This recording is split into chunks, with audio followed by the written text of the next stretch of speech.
When the Galactic Combat Federation decides to test humanity's worthiness for membership, they send their most arrogant trainer, Commander Veyron, to Earth. He's evaluated thousands of species and never been impressed. His job? Put a human through the standard physical trials and document their inevitable failure. What he doesn't expect is Sergeant Maya Chen, a woman who looks like she weighs less than his breakfast and moves like she's perpetually bored. Veyron mocks her first attempt at the strength trial, calling it adorable. Maya smiles, cracks her knuckles, and proceeds to shatter every assumption the galaxy has about those soft, gravity-bound primates from Sol 3, told entirely from Veyron's increasingly panicked perspective. This is the story of the day one alien learned why you should never ever underestimate a species that evolved on a death world. Opening Veyron's arrival and assumptions. The shuttle touched down on Sol 3, with all the grace of a drunken Valkyrian at a diplomatic function, which is to say poorly. I, Commander Veyron, of the Galactic Combat Federation, had the distinct displeasure of being aboard. 23 years evaluating primitive species for combat worthiness, and somehow, I still got stuck with these assignments. Earth. The humans called it Earth. How quaint. How utterly, devastatingly boring. Sir, the atmospheric composition is within acceptable parameters, Lieutenant Thorne announced from the pilot's seat, as if I couldn't read the same display he was staring at. Oxygen, nitrogen, some trace gases, standard Class M planet. Nothing special, nothing remotely interesting. I adjusted my evaluation tablet and reviewed the file on humanity for the 14th time. Bipedal, bilateral symmetry, single heart, pathetically short lifespan, no natural armor plating, no venom sacs, no bioelectric capabilities, no redundant organs to speak of. They weren't even aquatic, which meant they'd evolved without the pressure resistance that made the Sithari so delightfully difficult to injure. These creatures were, by every measurable standard, aggressively mediocre. Remind me again why the Federation is even considering these people, I said, letting the word drip with all the enthusiasm of someone discussing sewage filtration. Thorne pulled up the application file. Their petition emphasized tool use, problem solving, and something they called determination, sir. Determination. I laughed. It echoed in the shuttle cabin like a bark. The Rendaki had determination, right up until they faced a Krill battle champion and got split in half. Determination doesn't regrow severed limbs, Lieutenant. The shuttle ramp descended with a hydraulic hiss, and I got my first proper look at Earth's designated testing facility, military base. Concrete structures. Primitive aircraft sitting on the tarmac like metal insects. The sky was blue, which was at least aesthetically acceptable. The gravity felt heavy, though. 0.98 standard, higher than I'd expected for such a soft-looking world.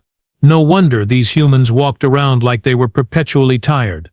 A delegation waited at the edge of the landing pad. 5 humans in matching uniforms, standing at attention with that peculiar rigid posture their species seemed to favor. I descended the ramp with Thorne and Officer Zayden, flanking me, my evaluation team's boots clanking against the metal. The human in front stepped forward. Dark hair pulled back severely. Female, if I was reading their dimorphic characteristics correctly. Slight build. Maybe 60 kilograms soaking wet. She had these brown eyes that looked almost bored, like she'd rather be literally anywhere else. Tidet Terend. I swissen to 7 Tevent, inu says. Tidet Terend Teben Teventaz. The nameplate on her uniform read Chen. Commander Veyron, she said, her voice flat and professional. Sergeant Maya Chen. I'll be your test subject today. I blinked, all 4 eyes. You. Me. This is some kind of joke. I looked at the other humans. Where's your actual candidate? Your champion? Your strongest warrior? Maya's expression didn't change. I'm your test subject, Commander. Unless you'd prefer to file a complaint with my superiors and wait another 6 months for a rescheduled evaluation. Thorne made a sound that might have been a suppressed laugh. I shot him a look that could melt hull plating. Fine.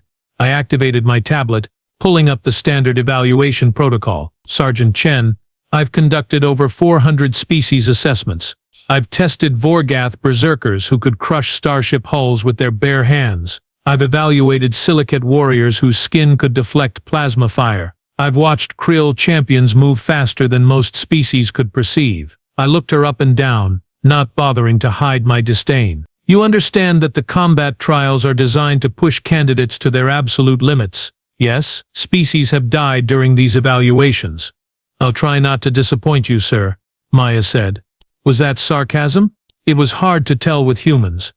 We walked to the testing arena, a reinforced facility the humans had prepared according to Federation specifications. Durasteel walls, impact sensors rated for Class 7 strikes, energy-dampening floors designed to absorb kinetic force up to 50,000 newtons. The humans had actually followed the instructions correctly, which was mildly surprising. I gestured to the equipment with one of my secondary arms. The trials are simple: strength assessment, speed evaluation, endurance measurement, combat simulation. Pass all four, and humanity gets considered for auxiliary membership. Fail even one, I smiled, showing all 3 rows of teeth. Well, there's always next millennium. Maya walked to the center of the arena, rolling her shoulders like she was preparing for a light exercise routine. She looked so small standing there, fragile, like she might break if I sneezed in her direction. The strength trial first, I announced, activating the impact sensor. A 2-meter-tall Durasteel column rose from the floor, its surface gleaming with measurement filaments. You'll strike this with maximum force. The sensor will measure kinetic energy, impact distribution, and structural integrity compromise. The minimum passing threshold is 15,000 newtons. I paused for effect. For context, the average Rendaki scores 22,000. The Vorgath record is 67,000. Where would you like me to hit it? Maya asked, stepping up to the column. Anywhere you'd like, Sergeant. Hand, foot, head, elbow, knee. Whatever your species considers its primary striking implement. I was already entering preliminary notes into my tablet. Subject appears confident despite obvious physical limitations. Likely, unaware of actual trial difficulty. Recommendation: counseling services for post-failure trauma. Maya looked at the column, looked at me, then looked back at the column. Kick it is, she said simply. She took a step back, shifted her weight, and delivered what had to be the most pathetic excuse for a kick I'd seen in my entire career. Her leg swung up in a lazy arc, her boot connected with the column with a soft thump, and the sensor barely registered the impact. 2,300 newtons. I burst out laughing. I couldn't help it. Zayden joined in, his chittering laugh mixing with my deeper guffaws. Even Thorn cracked a smile. 2,000, I wheezed, checking the readout again to make sure I'd read it correctly. 2,300 newtons. Oh! Sergeant, I've seen juvenile silicates hit harder than that during playground games. I wiped one of my eyes. Is that truly your maximum effort? Because if so, we can skip the remaining trials, and I can file the rejection paperwork right now. Save us all some time. Maya stood there, hands on her hips, looking at me with that same bored expression. Can I try again? Try again? I was still chuckling. By all means, Sergeant. Please, dazzle us with your incredible might. She smiled then. Just a small thing. The corner of her mouth turning up slightly. That, I would later realize, should have been my first warning. Oh, this is getting recorded, right? I turned to Zayden, who was already holding up his personal documentation device, the blue light indicating active capture. Because the council is going to want evidence when I tell them about this. Already on it, sir, Zayden said, his mandibles clicking with amusement. I'm thinking we title it Earth's Finest, a comedy in 4 acts. Maya stepped back from the column again, this time rolling her neck from side to side. Those small human joints popped audibly.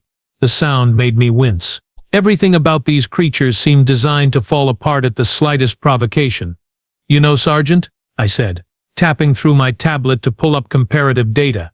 The Rendaki female I tested last rotation scored 18,000 newtons on her first attempt. 18,000. And her species doesn't even specialize in striking attacks. They're grapplers primarily. I looked up at Maya, my translator perfectly capturing my condescending tone. She was also recovering from a training injury at the time. Broken arm, still managed 18,000. Fascinating, Maya said, stretching one leg behind her, then the other, warming up, apparently. For what? Another embarrassing display. Thorn had moved to check the sensor calibration. Equipment's functioning perfectly, sir. That reading was accurate. Of course it was accurate, I said. The sensor doesn't lie. Unlike whoever told the humans they were ready for Federation evaluation, I walked closer to Maya, lowering my voice to what I thought was a confidential tone, though I made sure my team could still hear. Between us, Sergeant, is this some kind of cultural miscommunication? When your superiors said they were sending their best, did something get lost in translation? Because if you have actual warriors somewhere, now would be the time to bring them out. Maya finished her stretching and stood up straight, meeting my gaze. All four of my eyes to her too. I am a warrior, Commander. This is just my first kick. Your first kick, I repeated slowly. Right.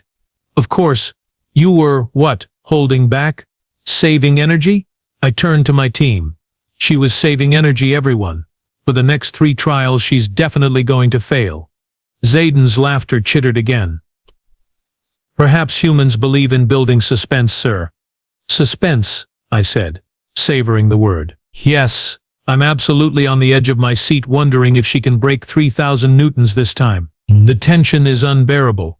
But something was different now. Maya had settled into a stance I hadn't seen before. Her weight shifted lower. Her muscles, such as they were, tensed in a way that looked almost coiled. Her breathing changed too. Slower, deeper, more controlled. Sergeant, are you quite all right? I asked. You look like you're preparing for major surgery, not a simple impact test. Just focusing, sir, she said quietly. Focusing. I repeated. Wonderful. Focus all you want. The laws of physics don't care about your concentration. I pulled up more data on my tablet. You see, kinetic energy is mass times velocity squared, divided by 2. Your mass is generously 65 kilograms. Your leg represents perhaps 15% of that, so unless you can somehow accelerate your leg to supersonic speeds, which would tear it clean off your body, you're looking at a hard ceiling of maybe 8,000 newtons, if you're exceptionally fast, which nothing in your first attempt suggested. Noted, Maya said. The Vorgath I mentioned earlier, I continued, because why stop when I was on a roll? They mass 240 kilograms, dense bone structure, redundant muscular systems, natural bioelectric enhancement. When they strike, it's not just force, it's a calculated application of every evolutionary advantage they've accumulated over millions of years. I gestured at Maya with one hand. You're from a species that evolved from tree-dwelling prey animals. Your ancestors survived by running away and using tools, not by punching things. Are you finished? Maya asked. Still calm, still composed. That little smile hadn't left her face. Am I finished? Well, that depends. Are you going to actually try this time, or should I start drafting the failure report now? I'm going to try, Commander. Thrilling, I said flatly. Please proceed. Show me this devastating second attempt. Maya took a breath, held it, her eyes focused on a point in the middle of the impact column, not looking at the bottom, dead center. The arena had gone quiet. Even my team had stopped their chittering and clicking. Zayden's recording device hummed softly. The environmental systems whooshed air through the ventilation. Somewhere outside, one of those primitive Earth aircraft screamed across the sky. Maya's leg began to move. And I want to be clear about something. I've seen fast before. I've watched krill warriors strike with limbs that blurred from visual perception. I've observed silicate fighters whose attacks registered on high-speed cameras as mere suggestions of movement. I understood speed. I respected speed. I knew what fast looked like. This wasn't that. This was something else entirely. Maya's leg didn't blur. It didn't vanish. It simply went from stationary to full extension in a span of time my brain couldn't properly process. One moment her foot was on the ground. The next moment, it was buried in the impact column. Not touching it, not pressed against it, buried in it. The sound came after. A crack that split the air like thunder, like a starship hull breaching, like reality itself objecting to what had just occurred. The impact sensor exploded, not sparked, not malfunctioned.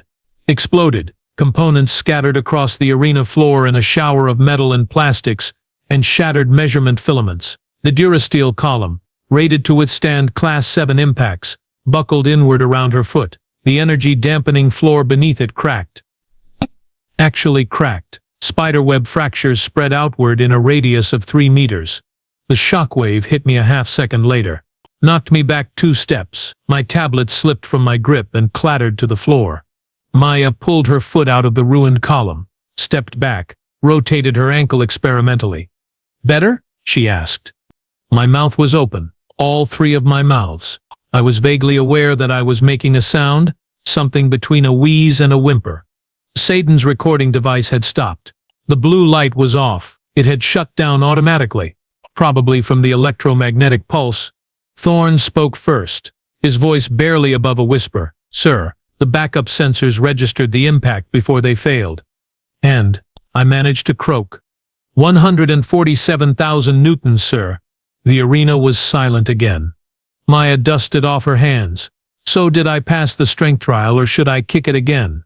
"Retry."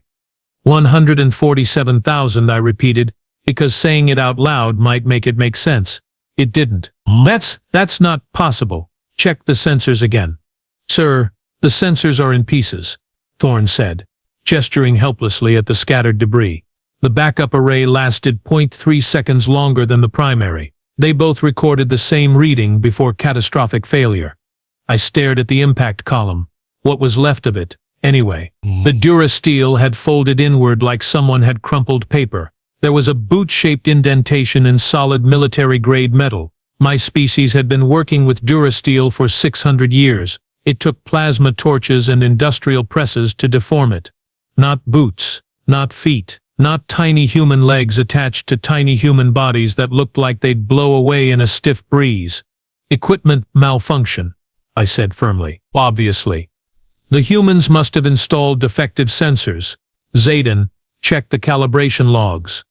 Zayden was still staring at Maya like she'd sprouted wings. "Sir, we brought our own sensors. Federation standard. We installed them ourselves. I personally verified the calibration 3 times. Then they were damaged during transport." "Sir." "Damaged during transport." "Commander," Thorne said carefully, "the way you'd speak to someone who just watched their ship explode."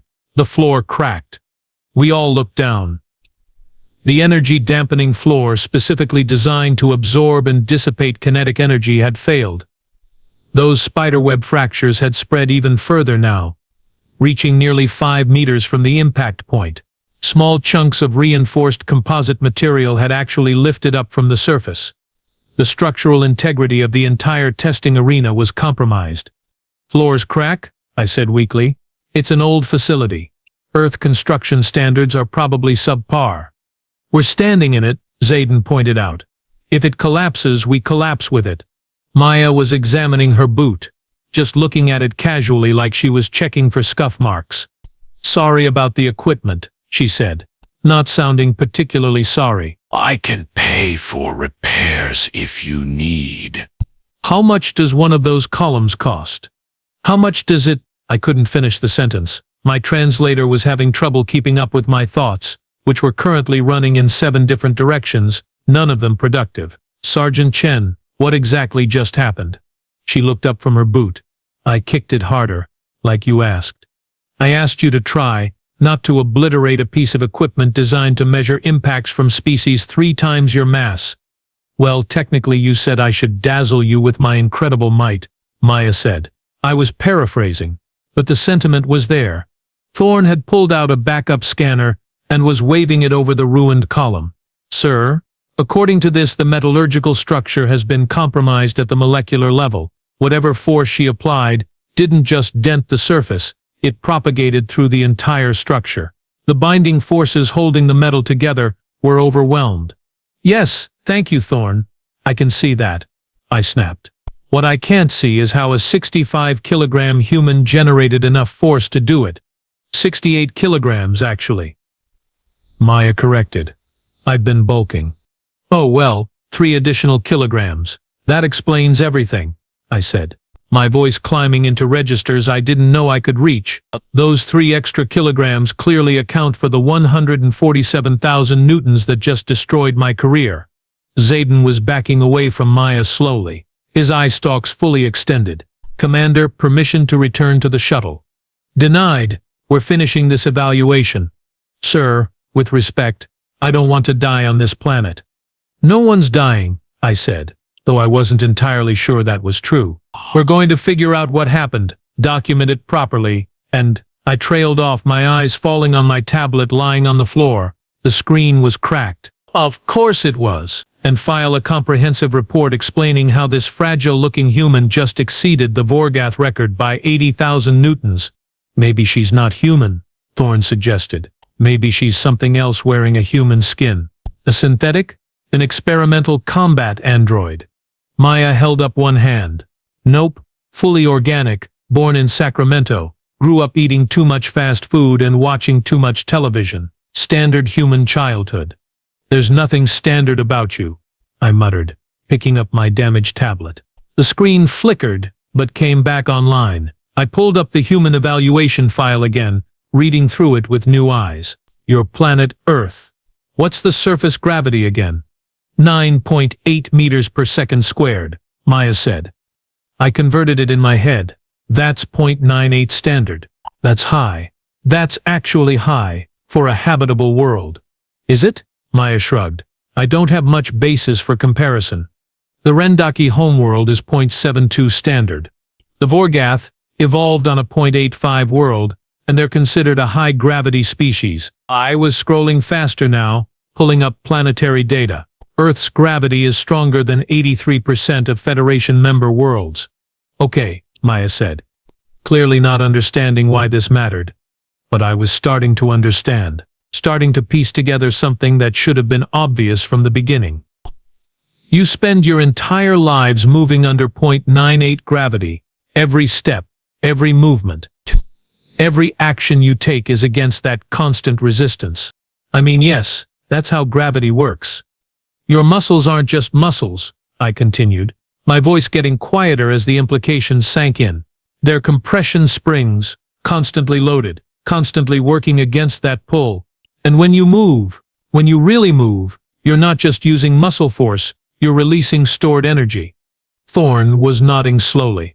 It's like a coiled launcher, always under tension. Exactly like a coiled launcher. And looked at Maya with something approaching awe and terror. Mostly terror. Sergeant, when you kicked that column the first time with 2,000 newtons, were you actually trying? Maya's expression shifted slightly. Guilty. Define trying. Define trying? I'll define it. Were you using your full strength or not? I was using enough strength to not look completely incompetent. That was you holding back? Saden's voice cracked. That pathetic little kick was you holding back? You guys were being pretty condescending, Maya said defensively. I figured I'd give you a baseline first. See what you were working with. Besides, I didn't want to break your equipment right away. These trials are supposed to have 4 parts, right? I sat down, just lowered myself to the cracked floor and sat. My legs weren't working properly. You were toying with us. I prefer the term establishing expectations. The average human can do this, I asked. Generate this kind of force? Well, no, Maya admitted. I'm military trained, combat specialist. Most civilians couldn't crack a Durasteel column. They'd probably just dent it really badly. Oh, just dent it, I said hysterically. Just dent the military-grade metal. That's so much better. Commander, Thorne said gently, perhaps we should cancel the remaining trials. Cancel? I looked up at him. Cancel? Lieutenant?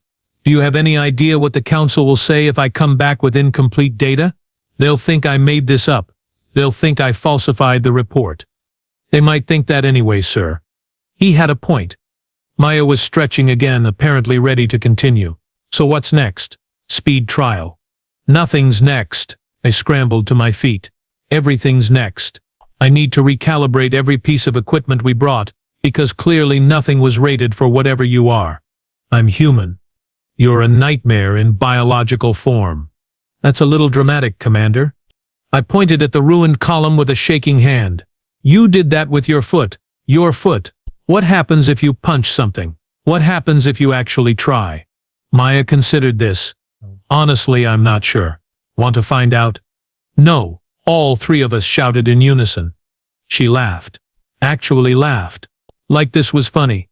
Like she hadn't just shattered my entire understanding of physics and biology. I needed to sit down again. I needed a drink. I needed to go back to the shuttle and pretend this never happened. But I was Commander Veyron. I'd evaluated 400 species. I didn't run from data, no matter how terrifying. Fine, I said, my voice hoarse. Fine, we continue, but we're using the backup equipment only. And you, Sergeant Chen, are going to explain to me exactly what kind of planet produces creatures like you. Maya smiled that small smile again. It's kind of a long story, Commander. Earth's a bit of a special place. I'm starting to realize that, I muttered. Special, right. That was one word for it. Horrifying was another. The speed trial required less equipment, which I thought was a mercy until Maya proceeded to demolish that assumption along with everything else. Simple test, I explained. My voice still shaky. You run from point A to point B, 75 meters. Sensors track your velocity. Jet minimum passing threshold is 12 meters per second. Acryl average 15. The current record is 19.2, held by a Skrull named Vexer, who had augmented leg joints. 75 meters, Maya repeated, eyeing the marked course. Sprint or pace? Sprint. Maximum speed. Hue of your absolute best. I paused. Or, what you're willing to give without destroying my equipment. Again. She grinned. I'll be gentle. Gentle, sure. That word had lost all meaning. Thorne positioned himself at the finish line with the sensor array, triple-checking that everything was rated for Class 8 velocities. Zayden stood with me at the start, his recording device replaced with a backup unit that looked considerably more robust. On your mark, I said. Set, go. Maya exploded forward. I don't mean she ran fast. I mean she exploded. The ground beneath her starting position cracked from the force of her initial push. She covered the first 25 meters before my brain registered she'd moved. The air displacement created a vacuum pocket that pulled debris along behind her. Thorne's sensor array screamed, then sparked, then died completely. Maya crossed the finish line and kept going for another 30 meters before she managed to stop, her boots leaving twin gouges in the arena floor as she decelerated. Sorry, she called back. Forgot to account for stopping distance. I looked at Thorne. Tell me you got a reading. Partial, he said, staring at his dead equipment. Before the sensors failed, she was clocking 27.4 meters per second. That's faster than the Skrull record. That's faster than most atmospheric shuttles at cruising speed, sir. Zayden made a sound like a deflating balloon. How is she not on fire? Moving that fast through atmosphere should generate friction burns. Maya jogged back to us, not even breathing hard. What'd I get? You broke the equipment again, I said, flatly. Also, you exceeded the record by 8.2 meters per second. Also, you violated several laws of physics I thought were non-negotiable. Cool? What's next? What's next? She asked, what's next, like she hadn't just run faster than species with twice as many legs and dedicated speed evolution adaptations. Endurance trial, I said, pulling up the parameters on my backup tablet. You maintain moderate physical activity until exhaustion. Standard protocol is running at 8 meters per second on a treadmill until your heart rate exceeds safe levels or your body gives out. Average time to failure is 47 minutes. The treadmill, at least, was built into the floor. Harder to destroy. Hopefully. Maya stepped onto it. What's the record? 3 hours, 18 minutes. Vorgath Endurance Specialist. They have a secondary cardiovascular system that kicks in when the primary reaches maximum load. Neat trick. I started the treadmill at 8 meters per second. Maya began running. Her footfalls were light, controlled. Her breathing stayed even. 5 minutes passed. 10, 15. Her heart rate monitor, attached to her wrist, barely climbed above resting levels. Is the monitor working? I asked Thorne. Yes, sir. Her heart rate is 72 beats per minute. That's barely elevated. I know, sir. 20 minutes. 30. 45. Maya looked like she was out for a casual jog, not even a light sweat. At the 1 hour mark, she turned her head to look at me while still running. Commander, no offense, but this is pretty boring. Can we speed it up? Speed it up? Yeah. This is like my warm-up pace. Maybe set it to 15 meters per second. I increased the speed. She adjusted instantly, her stride lengthening. Her heart rate climbed to 85, still well below maximum exertion for her species. At 90 minutes, I gave up. Sergeant Chen, you pass. You can stop now. You sure? I can keep going? I usually run for 2 hours during morning physical training. You run like this every morning?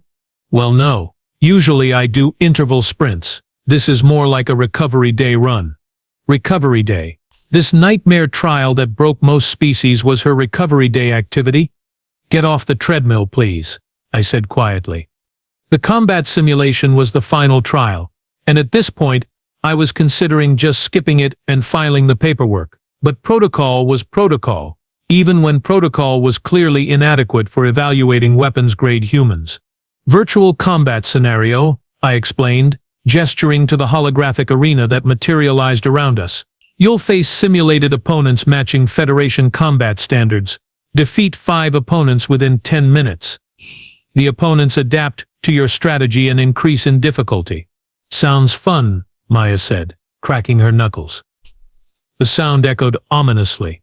The first opponent materialized, a Rendaki warrior 2.4 meters tall, armed with shock batons. Maya moved. I'm still not entirely sure what happened. One moment, the Rendaki simulation was raising its weapons. The next moment, Maya was behind it, her hand on the back of its head, slamming it face first into the ground, with enough force that the holographic projection glitched and failed. The second opponent spawned. A krill skirmisher, fast and agile. Maya was faster. She closed the distance before it could blink, delivered 3 strikes to its center mass, and the simulation collapsed. Third opponent. Fourth. Fifth. Each one lasted less than 10 seconds. The combat algorithms, designed to adapt and challenge, couldn't keep up with her. They kept spawning enemies in front of her, and she kept ending them before the programming registered she'd moved. Total time elapsed 38 seconds. Huh. Maya said, looking around at the dissipating holographic corpses. That was quick. Should I go again? Maybe with harder opponents? No, I said. My voice sounded distant in my own auditory receptors. No, that's sufficient.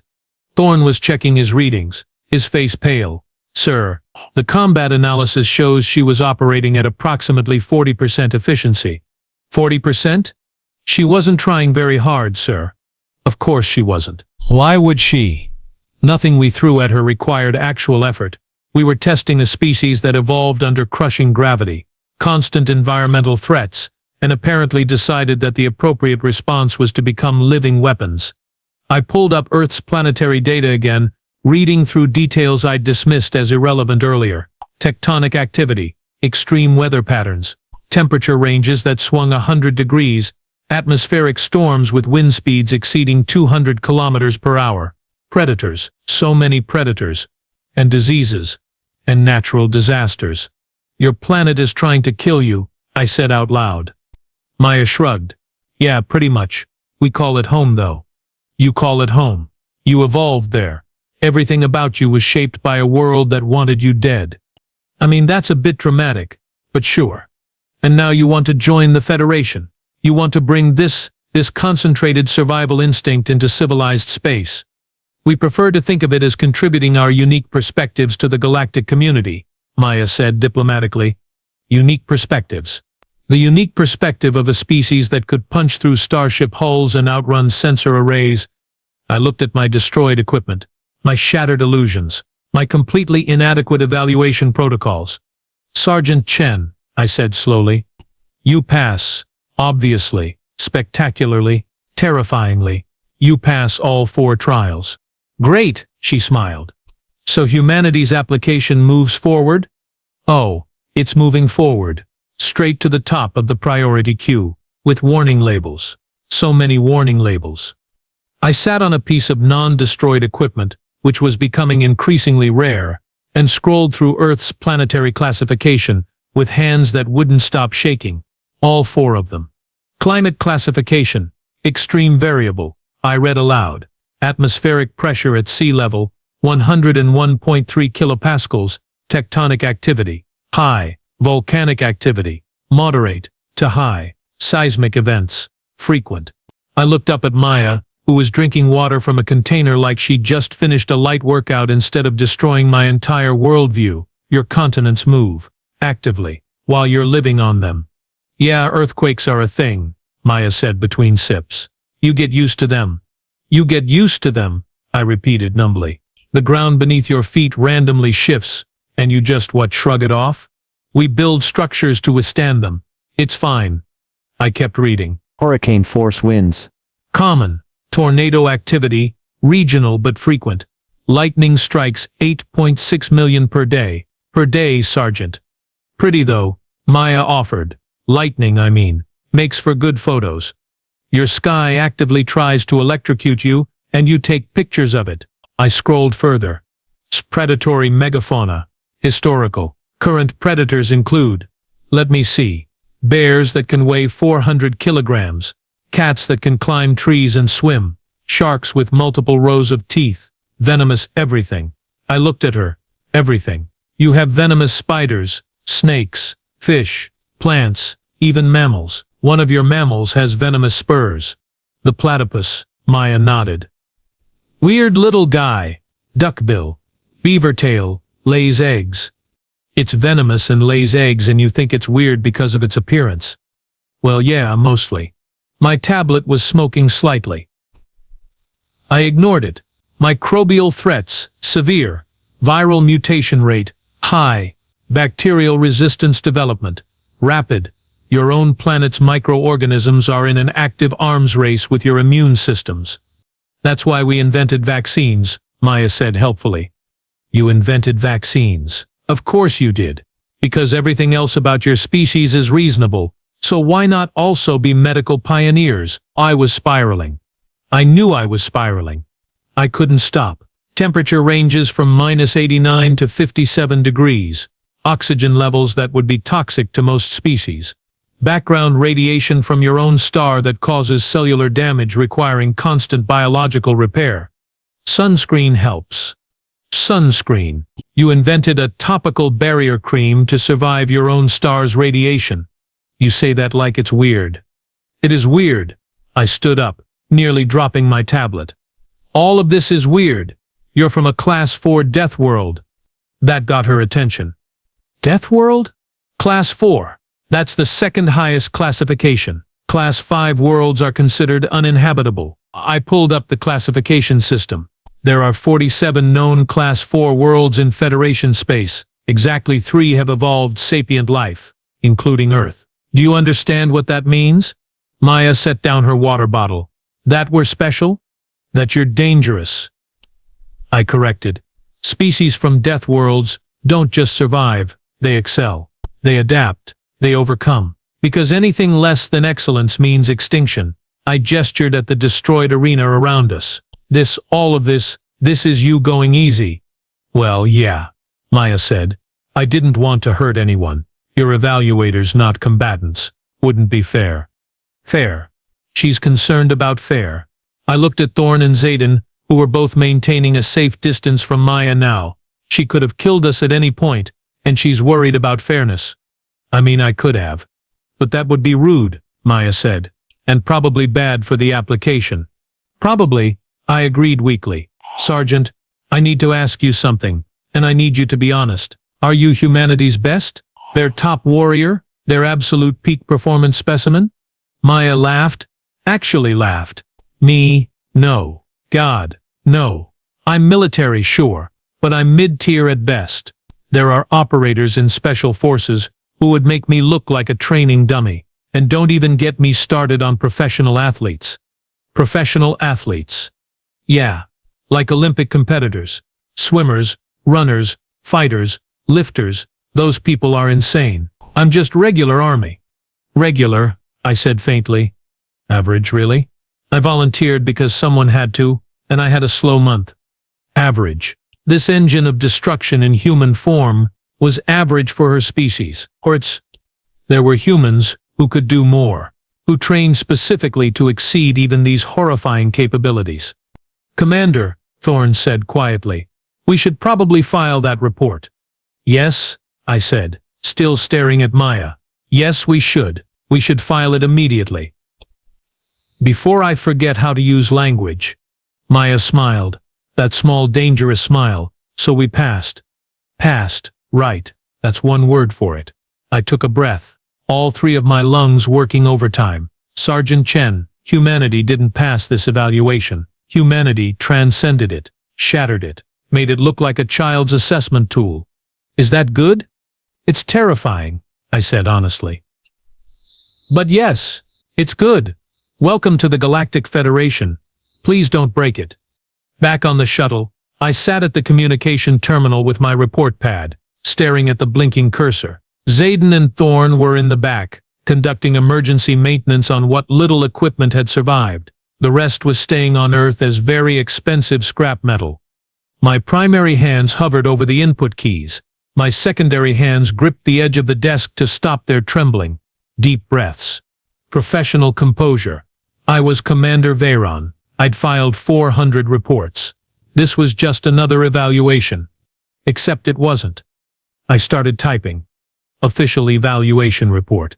Species Homo sapiens, Sol 3, Earth. Evaluator, Commander Veyron, Galactic Combat Federation. Date, Stardate, 7743.6. Subject evaluated, Sergeant Maya Chen, Earth Military Forces. I paused. How did one summarize the complete demolition of everything they thought they understood about biology, physics, and survival? Professional language. Stick to professional language. Strength assessment. Subject exceeded maximum sensor capability. Primary impact measurement, 147,000 newtons. This represents a 119% increase over the previous Federation record held by Vorgath combat specialist Kale. Equipment destruction. Total. Arena structural integrity. Compromised. Assessment. Exceptional. Recommendation. Recalibrate all strength measurement protocols for human baselines. My hand was shaking again. I flexed my fingers and continued. Speed assessment. Subject achieved velocity of 27.4 meters per second before sensor failure. This exceeds the current Federation record by 42.7%. Subject demonstrated minimal physiological strain during maximum output. Notable observation. Subject created measurable atmospheric displacement and vacuum pockets during acceleration. Assessment. Exceptional. Recommendation update. Velocity measurement equipment to Class 9 specifications minimum. Endurance assessment. Subject maintained continuous moderate intensity activity for 90 minutes, with heart rate remaining 34% below maximum threshold. Subject indicated this represented routine training levels, not maximum capability. Subject requested increased difficulty. Assessment. Exceptional. Recommendation. Develop extended endurance protocols specifically for high-gravity species. Combat assessment. Subject defeated 5 adaptive combat simulations in 38 seconds total.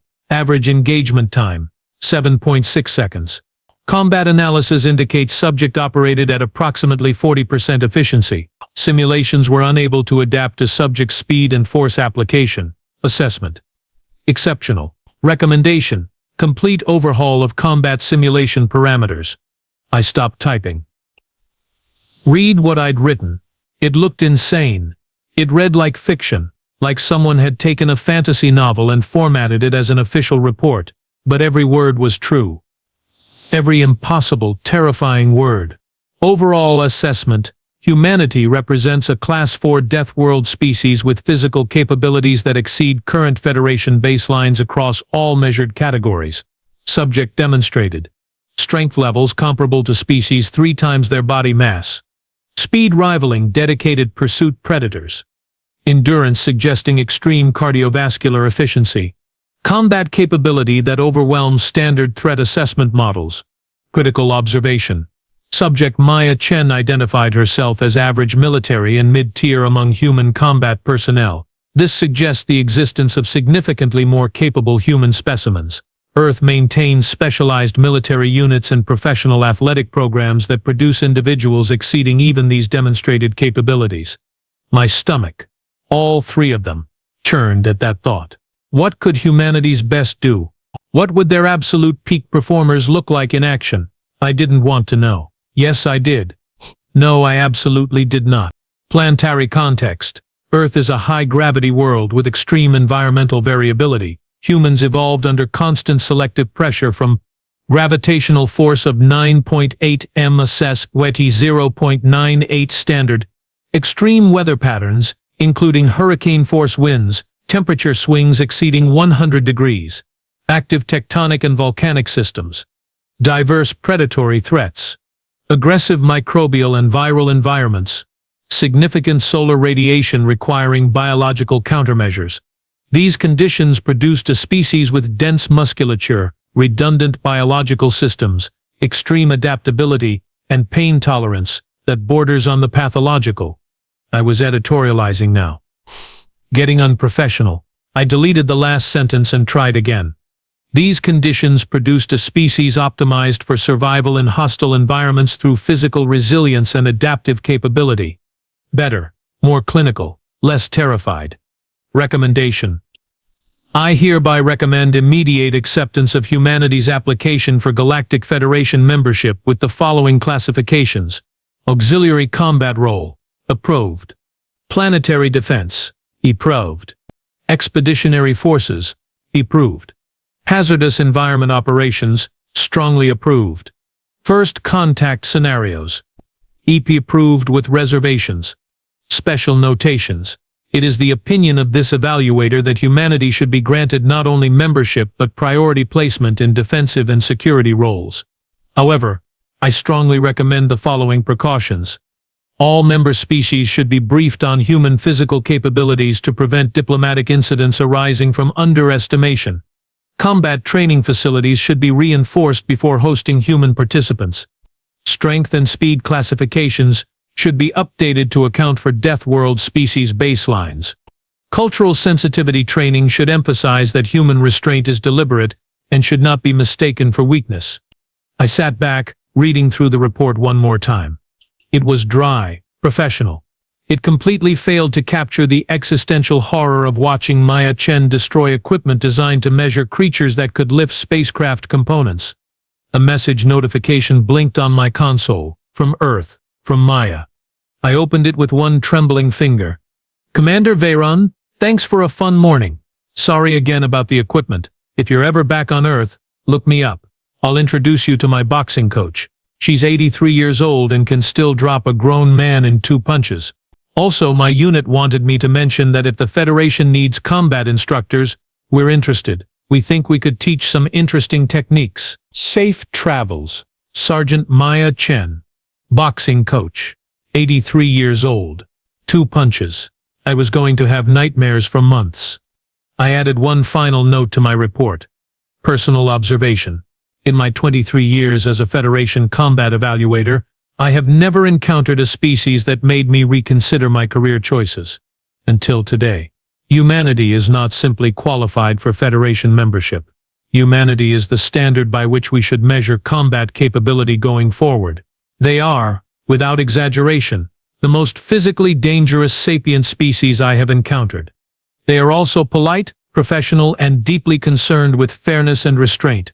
This combination of overwhelming capability and deliberate gentleness may be their most unsettling characteristic. I recommend approval. I also recommend that I never have to evaluate another human again. My hands had stopped shaking.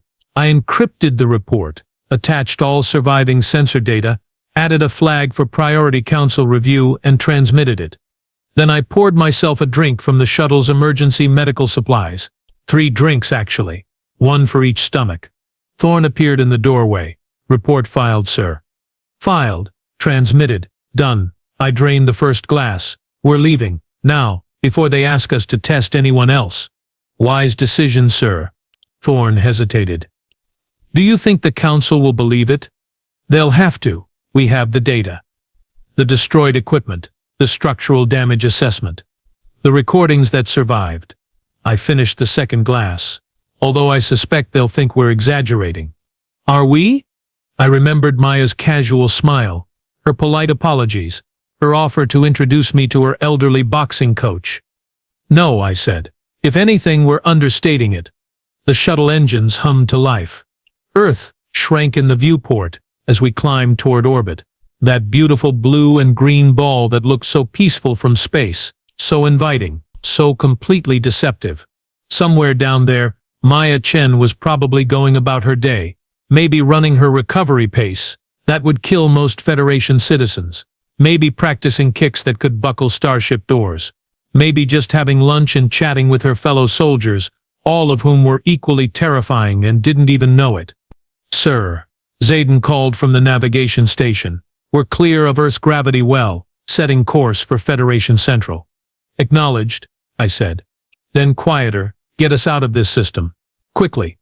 As we jumped to faster-than-light travel, I pulled up the Federation member roster on my tablet. 247 member species. Diverse, powerful, advanced. We'd built an interstellar civilization spanning thousands of light years. We'd achieved wonders of technology and cooperation. And now we were adding humans to that roster. "The galaxy is going to change," I said to no one in particular. Thorne looked over. "Sir?" "Nothing. Just thinking." I pulled up the human population data. 7.9 billion. 7.9 billion Maya Chens, give or take. All of them living under crushing gravity. All of them adapted to a world that wanted them dead. All of them now invited to join galactic civilization. I started laughing. Couldn't help it. The sound echoed through the shuttle cabin, slightly manic. "Commander?" Thorne sounded concerned. "Do you know what we just did, Lieutenant? We just invited apex predators to the garden party. We saw a species that can punch through military-grade metal and run faster than our sensors can track. And we said, yes please, come join our peaceful federation of relatively fragile species." When you put it that way, sir, it does sound concerning. Concerning, yes. Concerning is one word. I wiped my eyes, still chuckling. But you know what? They earned it. They passed every trial. They exceeded every expectation. And honestly, I'd rather have them with us than against us. Also a fair point, sir. I pulled up a fresh document on my tablet. Personal log, not official report. Started typing. Note to self. Never mock a species before testing them. Never assume physical size correlates to capability. Never ever underestimate something from a death world. And if you ever encounter another human in a combat scenario, run. Just run. It won't help. They're faster than you, but at least you'll die with dignity. Also note, update insurance policy. Hazard pay insufficient for death world species evaluation. Final note, humanity is going to be fine in the Federation. The Federation, however, may never be the same. I saved the log, finished my third drink, leaned back in my chair and watched the stars streak past the viewport. Somewhere behind us, Earth continued spinning. Maya Chen continued existing, and the galaxy had just become a significantly more interesting place. Also more dangerous, but mostly more interesting. "Hey Commander," Zayden called out. "I'm getting messages from the Federation Council. They want clarification on some of your report numbers. They think there might be a data entry error. Tell them the numbers are correct." "Sir, they're specifically questioning the 147,000 Newton measurement. They think you meant 14,700. 147,000. Not a typo. Not an error. That's what she did. To a reinforced Durasteel column. With one kick. While apologizing for breaking our equipment." Silence from the navigation station. "Should I mention that she said she was holding back?" Zayden asked. "Absolutely not. Let them discover that themselves when they read the full report. I want to be thousands of light years away when they do." "Understood, sir." The shuttle hummed through hyperspace. My tablet beeped with incoming messages from Federation officials, all expressing various degrees of disbelief at my report. I ignored them. They'd believe it eventually. Probably right around the time the first human combat instructor demonstrated basic hand-to-hand techniques and accidentally sent a Vorgath through a wall. I smiled at that mental image, then immediately stopped smiling because it wasn't funny. It was going to happen. It was absolutely going to happen. "You know what the worst part is?" I said aloud. "What's that, sir?" Thorne replied. She seemed nice, genuinely nice. Polite, professional, concerned about hurting us. I shook my head. Imagine if we'd encountered a human who was actually aggressive, actually hostile. I'd rather not, sir. Smart man. I closed my eyes. Wake me when we reach Federation Central. I need to mentally prepare for the council meeting. Will do, sir. As I drifted toward sleep, my last thought was of Maya's parting message, her boxing coach, 83 years old, still dropping grown men in 2 punches. Humans didn't just survive their death world, they thrived on it. They lived long lives despite everything trying to kill them. They stayed dangerous into old age. The galaxy, I reflected, had been far too peaceful for far too long. That was about to change. And honestly, maybe that was exactly what we needed.